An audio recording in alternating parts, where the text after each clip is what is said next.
Okay, तो आ जाओ इस क्वेश्चन को देखते हैं। तो देखो क्या क्या दिया है, एरिया बिटवीन ये कर्व एंड एक्स एक्सिस। ठीक है, तो वन बाय वन हम लोग कर्व को ड्रॉ करेंगे। तो सबसे पहले देखो ये है y इक्वल्स टू दिया हुआ है, इधर x इक्वल्स टू कुछ दिया हुआ है। तो एक काम करते हैं, हम लोग को आदत है कि हम लोग क्या करते हैं, y equals to some function of x को देखते हैं, है ना। ज़्यादातर ये आदत है, तो उसको भी हम लोग निकाल लेते हैं क्योंकि ये ऑलरेडी y वाला फॉर्म में दे रखा है। तो यहाँ से हम लोग क्या करेंगे, अब बेस यहाँ पे e है, इसको इधर भेजेंगे, क्या होगा e power x equals to क्या हो गया 1/y।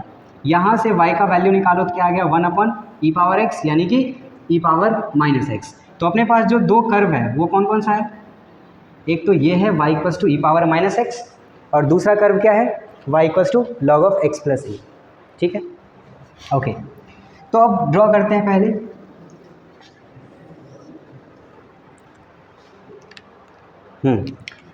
तो देखो इसका ग्राफ ड्रॉ करना बहुत ही आसान है ना। तो लो ऐसे ड्रॉ कर लिया।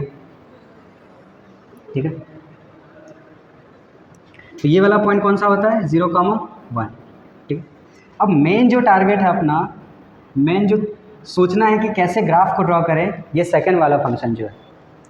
तो देखो अपने को पता है कि अगर y equals to F of x का कोई ग्राफ है और उसका ग्राफ तुम्हें पता है, तो अगर ये f में x माइनस ए हो जाए, है ना, मीन्स x के जगह पे क्या हो गया x माइनस ए रिप्लेस हो गया, तो करना क्या होता है, अपने को यहाँ से x का वैल्यू निकालना पड़ता है सबसे पहले। तो x का वैल्यू a आ गया, है ना।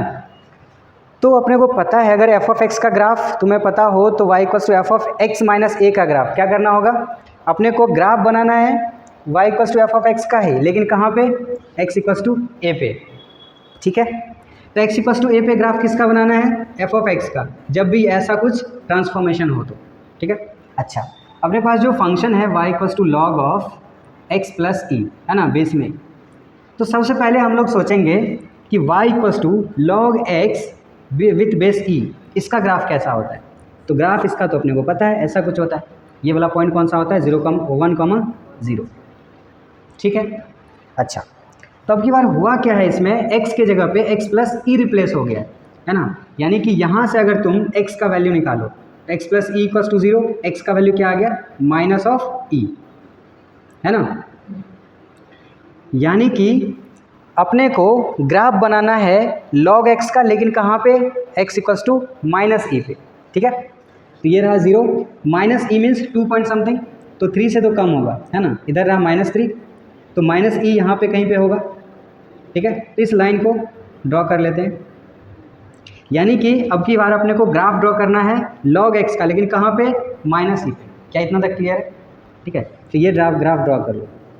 अच्छा इससे पहले देखो ये जो y एक्सिस को कहाँ पे कट करेगा, y इंटरसेप्ट क्या होगा, तो y इंटरसेप्ट जहाँ भी होगा वहाँ पे x क्या होगा 0। ज़रा इसमें x का वैल्यू 0 रखो, 0 रखने से क्या होगा log of e x plus e, है ना। अब इसको यहाँ से बेस लगाओ तो e power 0 equals to x plus e, यानी कि x का वैल्यू क्या आ गया 1, तो y का वैल्यू 0 रखा ना, तो ये x इंटरसेप्ट आ गया 1 माइनस ई क्या आ गया x इंटरसेप्ट। अब y इंटरसेप्ट निकालेंगे, ये क्या है x इंटरसेप्ट।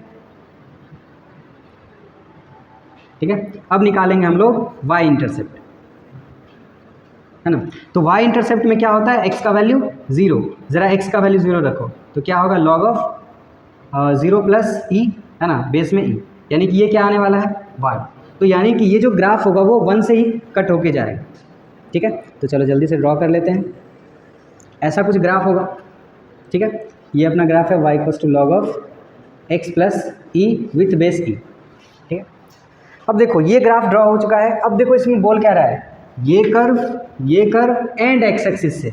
तो ऐसा एरिया अपने को ढूंढना है जहाँ पे तीनों प्रेजेंट हो, पहला कर्व, दूसरा कर्व और एक्स एक्सिस। ठीक है, तो देखो ऐसा कौन सा रीजन है, क्या ये है, इसमें देखो कौन कौन सा प्रेजेंट है, ये कर्व प्रेजेंट है, लेकिन इधर कुछ भी नहीं है, एक्स एक्सिस है बट इधर बाउंड ही नहीं हो रहा बाउंड, तो ये एरिया होगा नहीं, ऊपर भी नहीं होगा, और तीसरा बचता ये बचता है और ये बचता है, इधर भी बाउंड नहीं हो रहा है, एक्स एक्सिस से भी बाउंड होना चाहिए थी, दोनों कर्व प्लस एक्स एक्सिस, तो ये वाला एरिया अकेला बचता है जो बाउंड हो रहा है। ठीक है, तो अपना जो रिक्वायर्ड एरिया है वो ये वाला है। ठीक है, ये इनफाइनाइट तक जाएगा। ठीक है, अब देखो ये एरिया निकालें कैसे। ठीक है, चलो मैं इसको इधर इरेज करता हूँ। इधर नोट कर लिया क्या? कर लिया? ठीक है, इधर इरेज कर देता हूँ। ओके, तो जो रिक्वायर्ड एरिया है वो कैसे निकालोगे? सबसे पहले हम लोग क्या करेंगे, 1 माइनस ई से लेके 0 तक कौन से कर्व को इंटीग्रेट करेंगे? ये वाले कर्व को, ठीक है। और फिर 0 से लेके इन्फिनिटी तक कौन से कर्व को? ये वाला कर्व को, ठीक है।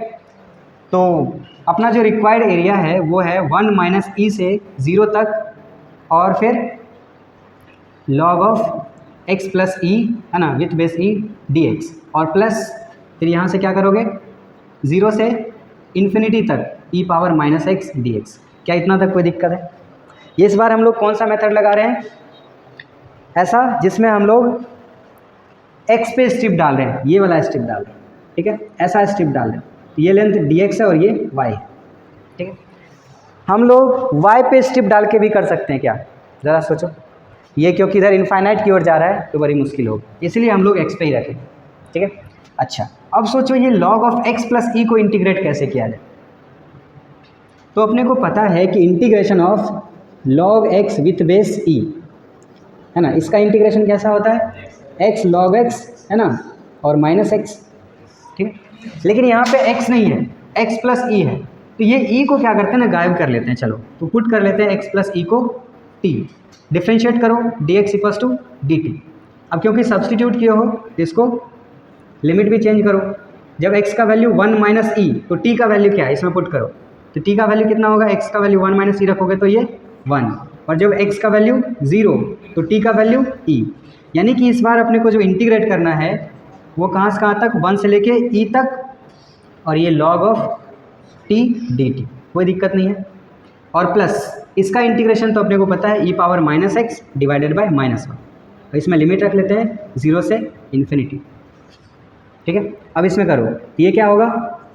क्या होता है? t log t, है ना, माइनस t। अब इसमें लिमिट रखो 1 से लेके e तक, ठीक है। जल्दी से लिमिट रख के बताओ आंसर, ठीक है। चलो इसमें लिमिट रख के निकाल लेते हैं। तो ये आ गया e power minus infinity minus, यहाँ पे माइनस 1 है, और minus e power 0 divided by minus 1, ठीक है। अच्छा, इसका क्या होगा? इसमें ज़रा लिमिट रखो, तो ये बनेगा e और log e का वैल्यू 1 माइनस e, ये upper limit minus lower limit रखोगे तो ये 1 इंटू लॉग 1 बन जाएगा 0 और माइनस 1, ठीक है। ये आ गया पहला पार्ट का। प्लस देखो e पावर माइनस इनफाइनाइट, तो उसको लिखेंगे 1 अपॉन ई पावर इनफाइनाइट। 1 अपॉन ई पावर इनफाइनाइट का वैल्यू 0, तो ये वाला पार्ट हो गया 0, माइनस ये वाला, इसका वैल्यू क्या होगा? इसका 1 और डिवाइडेड बाय माइनस 1, तो ओवरऑल माइनस 1, ठीक है। तो ये आंसर क्या दे रहा है? 1, और इसमें से ये e माइनस ई 0 और माइनस ऑफ माइनस 1, तो ये क्या आ गया? प्लस 1, तो ओवरऑल 1 प्लस 1 कितना आ गया? 2, तो ये अपना आंसर हो गया 2 स्क्वायर यूनिट। कोई दिक्कत है? नहीं है? नहीं है ना? नोट करो।